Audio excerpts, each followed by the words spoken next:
Hello, my dears. This is Annette of AnnetteLeonard.com coming at you today with a cold in addition to the other constellation of illnesses that are usually here with us. And I am talking about how did I get diagnosed with chronic fatigue syndrome. And in the last chapter, you heard about how I got mono and how I made very little space for being sick with mono. And you can guess about what happened next is that making very little space just didn't do it. So I tried to go back to work after taking a week off, and I could not function.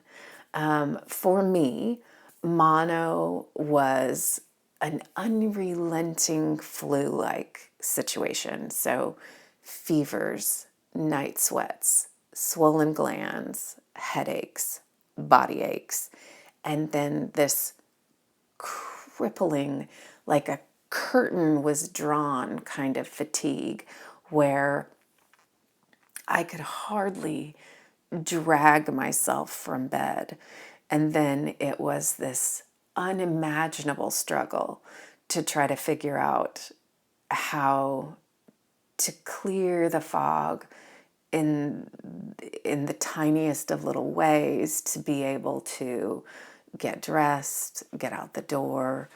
I was completely unsafe at this period of time, driving myself to work.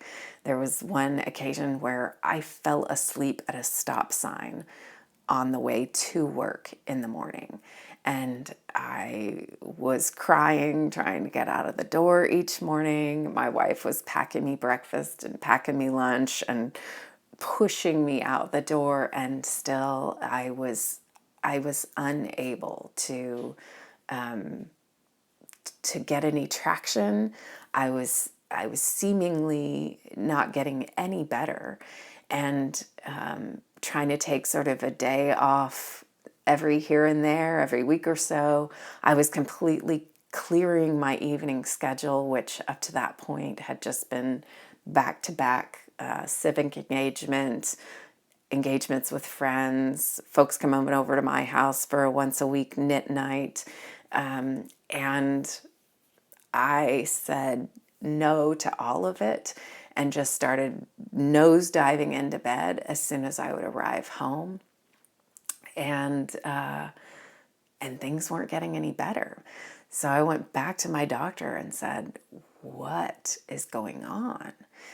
And at that point, she didn't have a lot of good ideas. She believed what was going on for me and started prescribing me things to help give me a little more energy and oomph to make it through the day. So these medications that are a class of things that are prescribed for narcolepsy and things that would artificially provide me some wakefulness that I guess worked a tad bit more than what had been working, allowed me to sort of limp along and continue to eat away at my vacation and sick leave, because those were all one bank for me, and pretend to myself about what kind of dire straits I was in.